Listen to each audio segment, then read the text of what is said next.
Au niveau de la ventilation, donc là on parle de la ventilation des appareils autres que le chauffe-eau non raccordé ou étanche. Donc ça concerne la cuisson, ainsi que les appareils raccordés aux conduits de fumée, type chaudière, radiateur, chauffe-bain, et ainsi de suite. La réglementation en termes de ventilation n'a pas bougé. Elle reste exactement la même. La seule différence qu'il y a, c'est qu'en fait, au niveau du référentiel, on a rajouté des points de contrôle supplémentaires. Pourquoi? Tout simplement, c'est que ça permettra de savoir, ok, il y a un problème de ventilation, mais c'est quoi le souci exact? Et en rajoutant ces points de contrôle supplémentaires, c'est comme ça que ça permet de le définir, et pour vous, ce sera beaucoup plus simple de comprendre ce qui pose problème au niveau de la ventilation. Donc, le premier point, c'est l'amener d'air n'existe pas, donc ça veut dire que là, on n'a aucune amener d'air. L'amener d'air du local est manifestement insuffisante. Donc là, on parle essentiellement de sections, d'accord, ou des présences de modules, quand on va utiliser les réglettes d'entrée d'air. On va également voir tout ce qui est passage de transit pour l'amener d'air indirect, qui est insuffisant. Donc c'est dès lors qu'on fait une amener d'air indirecte, hein, d'une autre pièce ou par le biais de modules, pour le ramener pour l'appareil de cuisson ou pour une chaudière. Ensuite, on demande de vérifier une autre relation, c'est lorsque la sortie d'air est directe, l'amener d'air direct est située à une hauteur non adaptée. Donc ça, c'est vraiment spécifique à l'appareil de cuisson. C'est dès lors qu'on a une amener d'air directe, il faut qu'on respecte simplement la hauteur par rapport à la sortie d'air.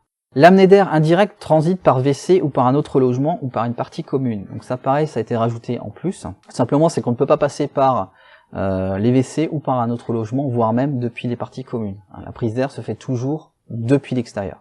L'amener d'air est réalisée par un conduit descendant et le local ne comporte pas de dispositif de sortie d'air adapté. Ça veut simplement dire, c'est si maintenant on fait une amener d'air par conduit descendant, on est obligé d'avoir une sortie d'air par conduit vertical.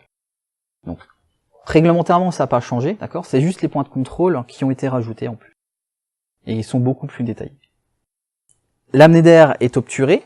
L'amener d'air est obturable. Alors quand tu dis l'amener d'air est obturable, c'est notamment certaines amener d'air en fait où on avait des petits loquets devant qui permettaient de les plus ou moins les ouvrir ou les fermer. D'accord? C'est ça qu'on appelle obturable. Ensuite, on est sur la sortie d'air. Donc la sortie d'air est absente. La sortie d'air est manifestement insuffisante. Donc pareil pour rapport aux sections d'orifices ou les présences de modules. La sortie d'air est obturée. Elle est obturable. Elle est constituée par un dispositif non adapté. Ensuite, on a une autre relation. Pour un appareil non raccordé autre que cuisson, la sortie d'air est constituée par un dispositif de ventilation mécanique haute avec ventilateur d'extraction intégré ou non. Et pour l'appareil de cuisson seul, la sortie d'air est constituée par un dispositif de ventilation mécanique, donc haute avec ventilateur d'extraction intégré ou non, ne répondant pas aux critères d'installation. Donc là, c'est vraiment le cas particulier quand on veut utiliser la sortie d'air avec une haute aspirante. Pour revenir au niveau des anomalies, sur la partie amener d'air, on peut voir en fait qu'au niveau des anomalies, dès lors qu'on parle de l'amener d'air, ce sera tout de suite une anomalie de type A2, d'accord, que ce soit du neuf ou de l'existant.